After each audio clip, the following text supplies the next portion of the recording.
Hello, and welcome to our podcast, Acts, Verse by Verse, brought to you by Teleios. This captivating podcast will detail each verse of the book of Acts, which chronicles the early history of the Christian church after Jesus' ascension into heaven. Thanks for joining us in this exciting biblical journey. Hi, I'm William Stewart, co-founder of Teleios. Welcome back to our verse-by-verse study on the book of Acts. I'm glad you're here. We're at the end of chapter 21, and Paul has just been attacked by the Jews and arrested, I guess, for being the troublemaker, as the Jews claimed that he was, by the Roman guard, taken to the prison. The Jews followed and wanted his head, basically. And we start today in verse 37. Again, I will summarize, being historical narrative and for efficiency's sake. So Paul wanted to speak to the captain of the guard. I don't think the captain really wanted to speak with him. He says, "Are you that Egyptian who made an uproar previously and led people out to the desert of 4,000 men who were murderers?" So this is an Egyptian which is unnamed. He's spoken of also by the great historian Josephus, a Jew, who chronicled the Jewish revolt and also mentions Jesus in his writings. And it's apparently an Egyptian who is a prophet and who led 4,000 out into the Mount of Olives. I think he was also in the desert and came back to the Mount of Olives and thought that they could conquer Jerusalem. They could not. And these were Sicarii, otherwise the assassins, very conservative and violent, not conservative, but adhering to the law, Jews, and very violent. And so they rose in revolt and they were put down. So the captain thought that Paul was this person. He goes, "No." In verse 39, "I'm a Jew of Tarsus, an important city. Allow me to speak to the people." And he then said, "Okay." And he spoke to them in the Hebrew tongue, which was very attractive to them. And they perked up and they listened. So he is going to use this opportunity to speak the gospel to the Jews. And it is significant because I think really it's the last time it's recorded that God has a specific outreach to the Jews. And this had gone on from the time of, obviously, Moses, when God, even before of Abraham, congregated his people to create a nation under Moses. And with Christ, he came to the Jew first, then the Gentiles. Same with Paul, giving them many chances to repent. And God, out of his patience and graciousness, is going to give them another chance. But as far as we know, at least what's recorded, this is the last time. And so we're going to move from the Jews more specifically to the Gentiles and also to the Roman authorities, which we'll really see in the rest of the book. And I think this is important because I think this, as I've mentioned once before, laid the groundwork for some level of diplomacy and toleration of Rome for the Christians in Rome, at least to the time of Nero, who was crazy and had the Nero persecution. But even, I think, after that, throughout the empire, although there was episodic persecution that was regional, there was not a global pan-Roman persecution of which we know until Decius around 250. Now, I think with the order of the Roman Empire, roads and postal service allowed Christianity to spread through a Pax Romana. And I think God used this for the benefit of the church, despite the terrible persecution that came under Decius and especially Diocletian.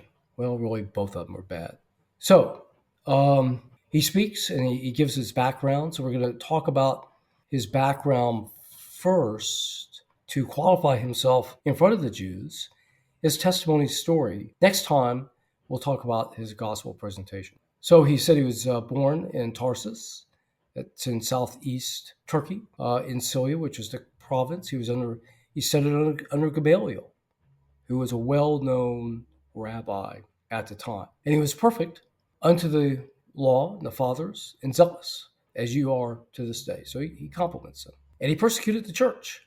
And he bears witness that the high priest gave him permission to do so. So this was done with the high priest in Jerusalem and was all organized. So this should make them realized that Paul was one of them, well-educated, was a Pharisee, studying under Gamaliel, and was persecuted the church under the authority of the high priest.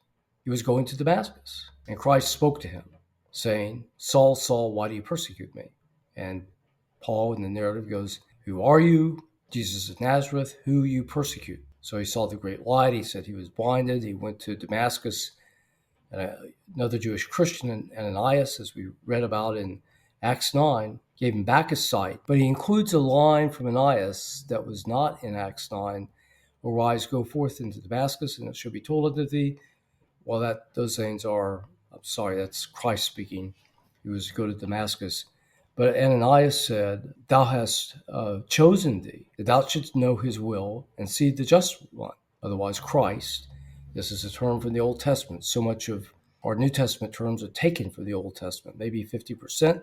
Just one is I reflected in Isaiah 53:11 and Jeremiah 23, verses 5 and 6, the righteous branch, so that they should see the just one and they should hear the voice of his mouth. And that you shall witness to all men what you've seen and heard in verse 15. So Christ sends him to Damascus, and Ananias gives him back his sight, basically tells him what's he going to do. And basically he would be a testimony. He would be taught by Jesus, basically, and we know that happened in 2 Corinthians 12, and be a testimony to what he's seen and heard. Like the other apostles who sat directly at the feet of Christ during his ministry. Paul was perhaps even more special because he sat at the feet of the post-ascension Christ. And I think Christ told him more than what the apostles could tolerate in the time of Christ on earth, because they didn't have the Spirit. They weren't regenerated. And Christ said, look, I know you don't understand. There's so much I just can't tell you, in the Upper Room Discourse in John. I think that's why we have so many books and such rich depth from Paul in the New Testament. Because as it says in Colossians 1:25, it was left to Paul to fill up that knowledge from Jesus Christ. And it's reflected in Ephesians 3 as well. So he sets the stage for the gospel. Basically, what we've learned is he addresses the Jews. This is their last chance. He gives them his qualifications and his conversion story and his mission. And next time, he'll say that you convert. Thanks for joining me today. I hope you find these videos useful. Leave a comment on our website if you have a chance. That'll be helpful. I'll see you next time. Thanks for listening to this episode of our podcast, Acts Verse by Verse. We hope you found the teachings both interesting and informative. Join us next week for another exciting episode. To listen to all episodes, please visit our website, teleiosresearch.com.